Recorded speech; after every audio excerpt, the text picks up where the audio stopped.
नमस्कार, मैं रीनू यादव आप सभी दर्शकों का अन्नदाता कार्यक्रम में स्वागत करती हूं। किसान बहुत परिश्रमी होते हैं। वे खेतों में जी तोड़ मेहनत करते हैं और अनाज, फल और सब्जियां उगाते हैं। हमारे देश की अर्थव्यवस्था का लगभग समूचा भार उन्हीं के कंधों पर ही है। ऐसे भारतीय किसानों को खेतीबाड़ी से जुड़ी बहुत सी नई, रोचक और लाभकारी जानकारियां देने के लिए हर रोज सुबह हम आपके साथ आते हैं। तो चलिए कार्यक्रम शुरू करने से पहले देखते हैं क्या है आज के अन्नदाता में। अपने राज्य में सरसों की खेती बड़े पैमाने पर की जाती है और जिन किसानों ने सरसों की बुवाई समय से की थी वह फसल पककर कटने की अवस्था में आ चुकी है। लेकिन सरसों की कटाई गहाई करते समय कुछ बातों को ध्यान में रखना जरूरी है, तभी उपज का अच्छा बाजार भाव मिलेगा। तो सरसों की कटाई गहाई करते समय कौन कौन सी बातों को ध्यान में रखना जरूरी है, आइए जानते हैं कोटपुतली के सहायक कृषि अधिकारी भागीरथ मल यादव से। सरसों की जो फसल है इस टाइम परिपक्व हो गई, कटाई की स्थिति में है, क्योंकि फलियां पीली पड़ चुकी हैं, परिपूर्ण रूप से पक चुकी है। तो इसको यहाँ से किसान है जो काट सकता है और इस टाइम ये पूर्ण स्टेज में कटने लायक है, परिपक्व हो गई। इसमें 13% नमी होना जरूरी है। मौसम को देखते हुए 1-2 दिन आगे पीछे भी काट सकता है। वैसे ये खेत है जो कटने की तैयारी में है। तो मैं सभी किसान भाइयों से अनुरोध करूँगा कि जब फलियाँ पीली पड़ जाएँ और पौधे की जो खाओ जाए जो दक्षिण दिशा में परिपक्व अवस्था में, तो इस टाइम इस कटाई के लिए तैयार है, तो कटाई शुरू कर दें, लेकिन मौसम को देख करके करें। सरसों फसल की कटाई के लिए सबसे उचित अवस्था तब होती है जब 75% फलियां पीली पड़ जाती हैं और बीज में नमी लगभग 30 से 35% होती है। इस अवस्था में अंगुलियों के बीच दबाने पर अधिकांश बीज कठोर महसूस होते हैं और 30 से 40% बीज सुनहरे रंग में परिवर्तित हो जाते हैं, तभी कटाई करनी चाहिए। सरसों की कटाई सामान्यतः तेज धार वाली दराती से की जाती है। दराती से कटाई पौधों की जमीन से 15 से 60 सेंटीमीटर तक ऊंचाई पर फूटों को छोड़ते हुए की जाती है। किसान को सरसों में तो फलियां काटनी होती है, तो टहनियों को सबको छोड़े नहीं, टहनियों को काट ले, डंठल को खड़ा रहने दे। जो इसको 2-2.5 फुट से डंठल छोड़ करके काटे और डंठल को भी कटाई करने के बाद तुरंत उखाड़ देना चाहिए, इकट्ठे कर देना चाहिए, अलग रख दे कटाई करके। और फिर इसको 7-10 दिन तक सुखा करके फिर इकट्ठी करे खलियान में और पूर्ण रूप से सूखने के बाद थ्रेसिंग करवाई तो वो सुरक्षित हो जाएगी। फसलों को सुखाना। सरसों फसल की कटाई के बाद कटी फसल को धूप में 3 से 5 दिन तक अच्छी तरह सुखाना चाहिए। बीज में 12 से 20% नमी होने पर गहाई करनी चाहिए। सामान्यतः फसल की गहाई उस समय करनी चाहिए जब बीज का औसत आर्द्रता अंश 12 से 20% पहुंच जाए। अधिकतर फसल की गहाई लकड़ी की डंडे से बीज युक्त फलियों को पीटकर या गहाई के लिए बैल चलित गहाई मशीन या थ्रेशर का भी उपयोग कर सकते हैं। फसल की गहाई थ्रेशर से करना बहुत उपयुक्त है, क्योंकि इससे बीज और भूसा अलग अलग निकल जाते हैं। और फिर जो दाना निकाल करके फिर सुखा करके बोरियों में पैक करके फिर रखे, संरक्षित रहे, तो तेल की मात्रा में कमी नहीं होगी। भंडारण के लिए नमी की मात्रा बीजों में 8% होनी चाहिए। भंडारण के लिए सूखी और कीटनाशी से उपचारित बोरों को काम में लाना चाहिए। इसके बाद भंडार घर को साफ सुथरा करके कीटाणु रहित करें। इसके बाद सरसों से भरे बोरों को बांस या लकड़ी गुटकों या पटरों पर रखें। इस प्रकार से सुरक्षित भंडारण करके आने वाले दिनों में किसान भाई सरसों का अच्छा मूल्य ले सकते हैं। भंडारण करते समय जो दाने को अपने दांत के नीचे चबाए तो कट की आवाज आए तो पूर्ण रूप से सूख जाती है, उस टाइम संग्रहित करके बोरियों में पैक करके रख दे गोदाम में अपने में, या वैसे खुली डाले तो खुली डाल दे, लेकिन नमी पर्याप्त कट बोलनी चाहिए तो गोदाम में रख सकता है या बेच भी सकता है। आज किसानों की आय बढ़ाने के लिए कई योजनाएं चल रही हैं और साथ ही नई नई तकनीकों का विकास किया जा रहा है, जिसे अपनाकर किसान अच्छी आय बढ़ाकर समृद्ध हो सकते हैं। आज हम आपके लिए जानकारी लाए हैं दाल मिल के बारे में। इसको कम जगह में लगाकर अच्छी आय कमा सकते हैं। तो आइए इस दाल मिल के बारे में विस्तार से जानते हैं वरिष्ठ वैज्ञानिक प्रसून वर्मा से। दालें हमारे भारतीय भोजन का एक अभिन्न अंग है। हमारी थाली में दाल चावल, दाल रोटी, डोसा, इडली, सांभर का एक अमूल्य स्थान है। बिना दालों के लिए बिना हम अपने भोजन की कल्पना भी नहीं कर सकते। भारतीय दल अनुसंधान संस्थान ने कुटीर स्तर पे दाल के मिलिंग के लिए एक लघु दाल चक्की विकसित की थी। ये रबर स्टील डिस्क से बनी हुई मिल, इसमें इसकी क्षमता 1 घंटे में 1 क्विंटल प्रति घंटा करीब ये दाल की मिलिंग करती है। और जैसे हम लोग घरों में दालों को बनाते हैं कि भिगोते और सुखाते हैं, भिगोने और सुखाने से क्या होता है, छिलके की पकड़ कम हो जाती है और इसके बाद हम इसको पत्थर की चक्की से दर लेते हैं। दरने के बाद इसको हम सूप से उड़ा देते हैं। जितना भाग उड़ जाता है वो भूसी चूनी के रूप में निकल जाता है और जो मिल जाता है वो हमारी दाल कहलाती है। इसी घरेलू स्तर पे अगर हम बनाते हैं तो हम 1 घंटे में 10 किलो, 5 से 10 किलो के बीच में बना सकते हैं। जबकि अगर हम इसको छोटी सी मोटराइज्ड मिल से अगर बनाते हैं तो हम 1 घंटे में 1 क्विंटल के करीब बना सकते हैं। मिनी दाल मशीन छोटे किसानों के लिए काफी उपयोगी साबित हो सकती है। अभी तक अधिकांश किसान दालों का उत्पादन करके सीधे मंडी में भेजते हैं, जिससे कम दाम मिलता है। अगर किसान दाल की प्रोसेसिंग करके उसे बेचेंगे तो अधिक कीमत प्राप्त कर सकते हैं। भारतीय दलहन संस्थान द्वारा विकसित चक्की में रबर और स्टील डिस्क की 2 ऊर्ध्वाधर डिस्क होती हैं। इनके बीच का गैप हम दालों के हिसाब से कम या ज़्यादा कर सकते हैं। और भिगोना सुखाना इसलिए करते हैं कि हमको दाल की छिलके की पकड़ को कम करना है। एक ये प्री ट्रीटमेंट की तरह है। घरों के घरेलू स्तर पे इसको भून करके भी हम करते हैं या हमने सिर्फ भिगोया और धूप में उसको सुखा लिया। सुखाने के बाद इसको रबर स्टील डिस्क की चक्की से हम इसको पास करते हैं और इसके साथ एक साइक्लोन सेपरेटर लगा हुआ है जो भूसी और चूनी को अलग कर देता है। ये दाल चक्की जो आसानी से मिल हो जाती हैं दालें, जैसे मटर, चना, इनके लिए बहुत उपयोगी है। अरहर के लिए थोड़ा सा इसको भिगोने का समय थोड़ा सा ज़्यादा मांगता है और इसी चीज़ को ध्यान, और इसमें क्या है कि वर्टिकल डिस्क होने की वजह से इनके बीच का गैप जो है फिक्स होता है। जब अगर छोटे दाना कोई आता है तो वो खड़ा ही निकल जाता है, उससे दाल की क्वालिटी ख़राब हो जाती है। इसलिए भारतीय दलहन संस्थान ने एक इम्प्रूव दाल मिल का निर्माण किया। इसी चक्की में हमने एक ग्रेडर को ऐड कर दिया है। इसके नीचे एक ग्रेडर लगा हुआ है और एक एमरी रोलर लगा दिया है। चक्की वाला पोर्शन इसका एज सच रखा गया है। ये IIPR मिनी दाल मिल के नाम से कमर्शियली अवेलेबल है और इसकी लागत करीब 90 से 95 हज़ार के बीच पड़ती है। इसकी परचेज़ के लिए आप भारतीय दलहन संस्थान में आप संपर्क कर सकते हैं। सबसे पहले ग्रेन को हम, जो कच्चा माल आता है उसको हम ग्रेड कर लेते हैं। ग्रेड करने से क्या होता है, हमको एक बराबर के दाने मिल जाते हैं और इन दानों को जब हम एमरी रोलर से पास करते हैं तो उसको पिटिंग कहते हैं। तो दानों पे एक खरोंच सी पड़ जाती है। तो हम जब खड़े दाने को, अरहर के खड़े दाने को हम रात भर भिगोते थे, 8 घंटे करीब भिगोते थे। पिटिंग के बाद हम दाने को सिर्फ 2 घंटे भिगोते हैं।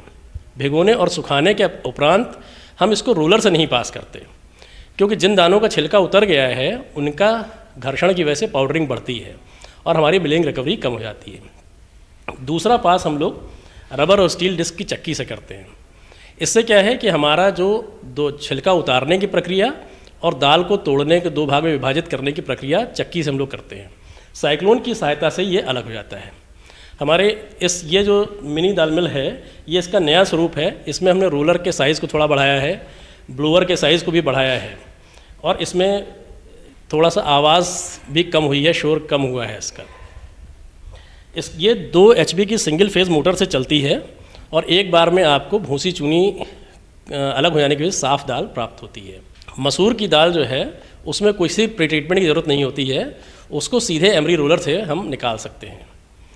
अरहर की दाल को क्लीनिंग ग्रेडिंग के बाद हमको पिटिंग करनी पड़ती है। पिटिंग के बाद हम उसको वाटर सोकिंग या भिगोना कहते हैं। भिगोने के बाद उसको हम ड्राई कर लेते हैं और ड्राई करने के उपरांत हम उसको रबर स्टील चक्की से पास कर लेते हैं।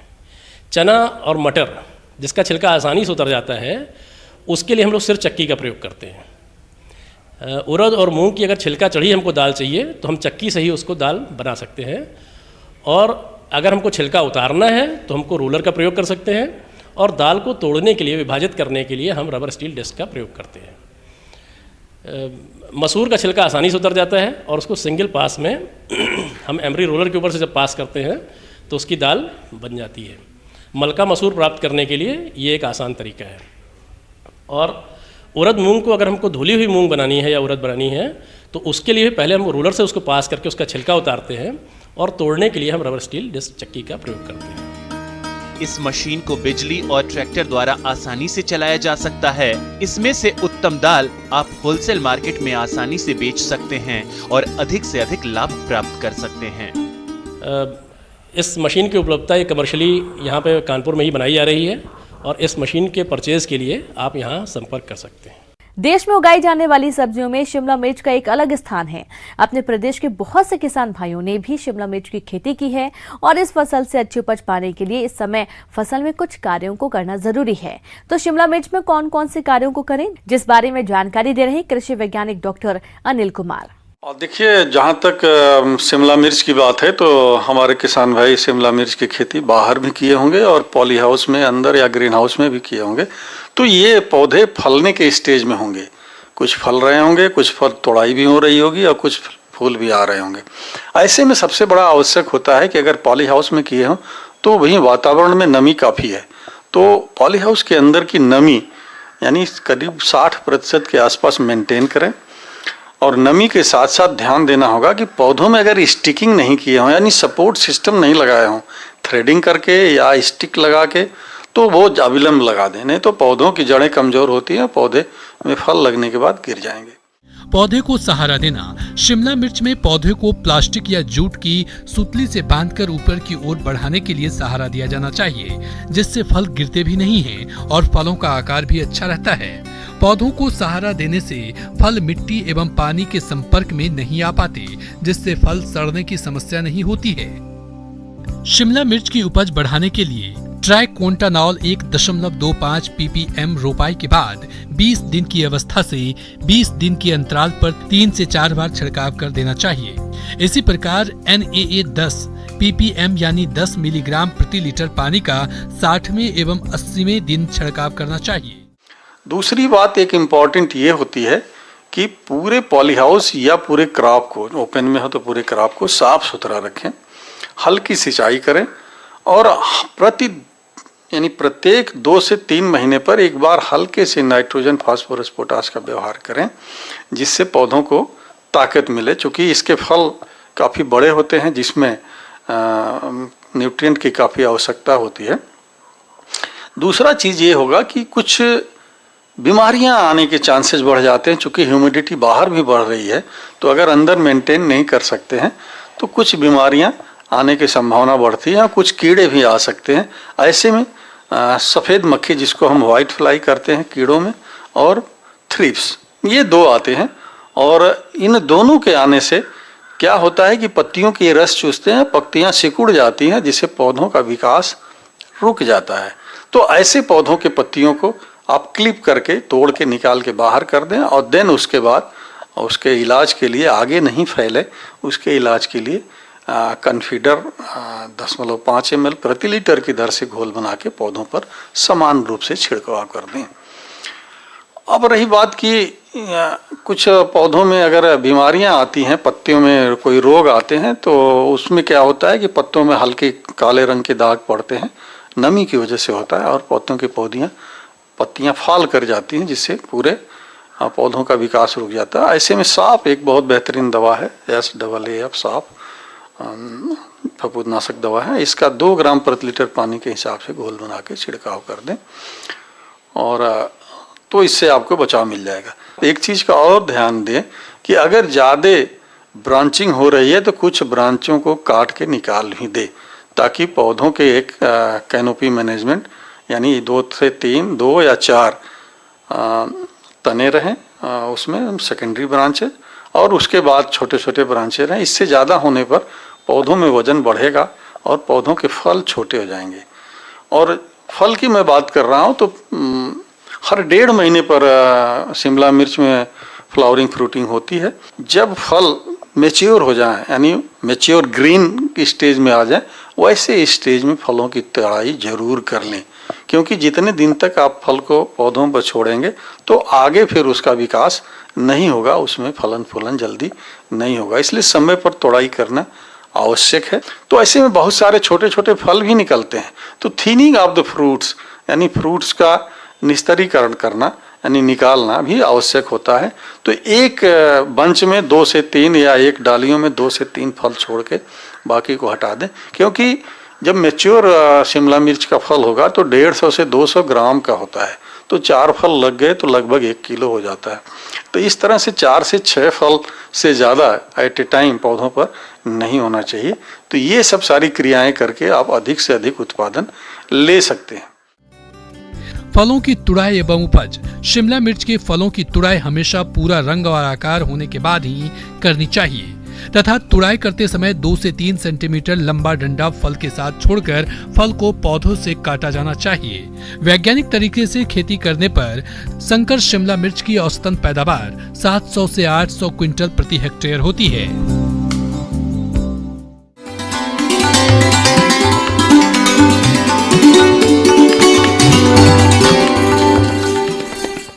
अन्नदाता हेल्पलाइन निःशुल्क फोन संपर्क सेवा के माध्यम से आपके द्वारा पूछे गए प्रश्नों में से 1 या 2 महत्वपूर्ण प्रश्नों को हम अपने कार्यक्रम में शामिल करते हैं और इसी के तहत आज का चयनित प्रश्न और उसका जवाब इस प्रकार है। निःशुल्क अन्नदाता हेल्पलाइन में आज हमने जिस प्रश्न को शामिल किया है उसे पूछा है गांव तिलवाली, जिला श्री गंगानगर के त्रिभुवन राठौर ने। आपने फसलों और भंडार घरों में चूहा नियंत्रण के लिए अपनाए जाने वाले उपायों पर जानकारी चाहिए है, तो इसके लिए देखिए कार्यक्रम का यह अंश। इन चूहों से बचने के लिए अपन जो है वो थोड़ा सा सावधानी बरतें, जिसमें क्या है कि प्री मेजर अपनाएं। तो प्री मेजर में क्या है कि पहले अपन जो ही खेत में जाएं तो खेत में जाने पर अपन जो है जहाँ भी देखें भाई ये चूहों के घर हैं या बिल हैं, उन बिलों को पहले बंद कर दें। फिर बंद करने के बाद फिर 2-3 दिन बाद में वहाँ जाकर के देखें कि भाई कौन कौन से बिल खुले हैं।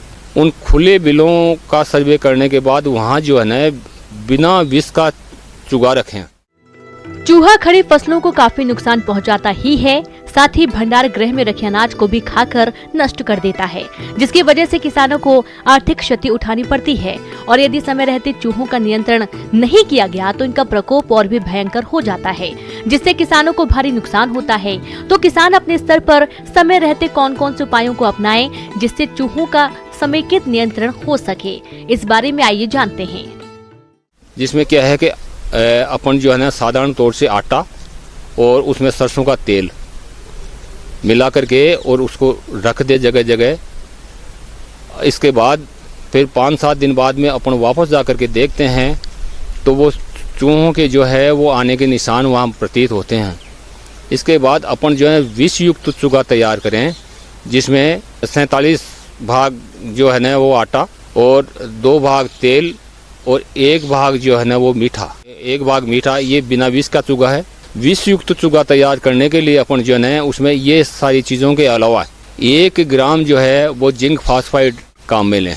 जो 100 ग्राम जैसे आटा लेते हैं तो उसमें 2 ग्राम जिंक फास्फाइड काम में लेते हैं और इनको जो है मिला करके विष युक्त चूगा तैयार करते हैं। इस चूगे को जो है जहाँ भी अपन ने पहले जो बिना विष का जो चूगा रखा था उन जगह पे जो है ना इनको रखना है। और रखने के बाद जो है 2 या 3 दिन बाद में देखते हैं तो वहाँ जो भी चूहे जो हैं वो अपन को मृत मिलेंगे, उनको उठा करके और अपन जो है वो खड्डे में गाड़ दबा दें।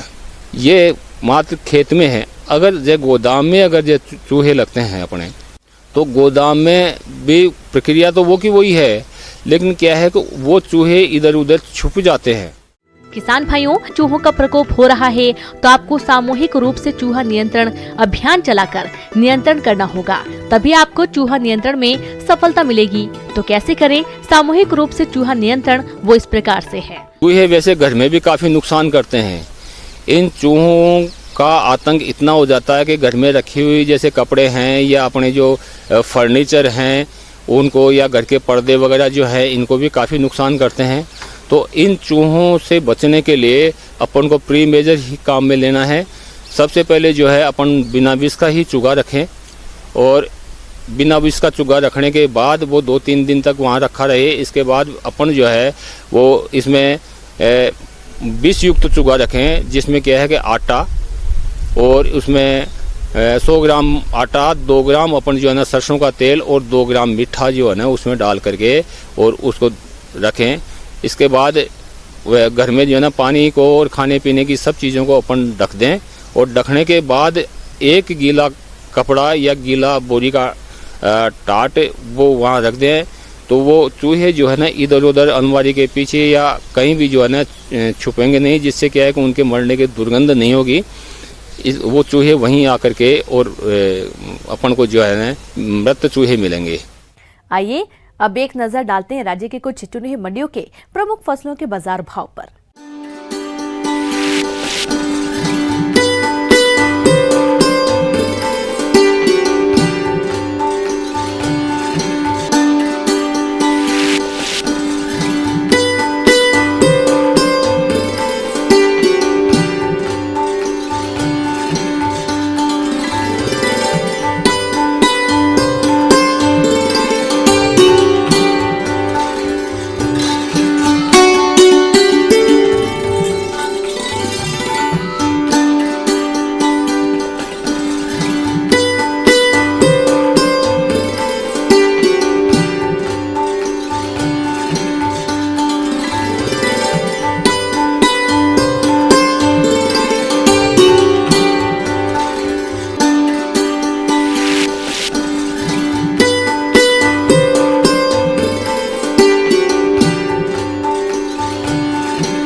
अब आइए देखते हैं कल दिखाए जाने वाले कार्यक्रम की मुख्य झलकियां। कम पानी में ड्रिप मल्चिंग से करें सब्जियों की खेती, कमाएं अच्छी आय। एक्वेरियम में रंगीन मछलियों का पालन रोजगार का बेहतर जरिया। किसान भाइयों, अन्नदाता आपकी सेवा के लिए संकल्परत है। कृषि संबंधित समस्या एवं सुझावों के लिए आप हमें इस पते पर संपर्क कर सकते हैं। प्रोड्यूसर अन्नदाता news 18 Rajasthan, Ramoji film city Hyderabad 501512। साथ ही आप हमें ईमेल भी कर सकते हैं। हमारा ईमेल है p18annadatarajasthan@nw18.com। और इसके अतिरिक्त आप हमें निःशुल्क हेल्पलाइन नंबर 180041922155 पर सोमवार से शनिवार सुबह 10 से शाम 4 बजे के बीच संपर्क कर सकते हैं।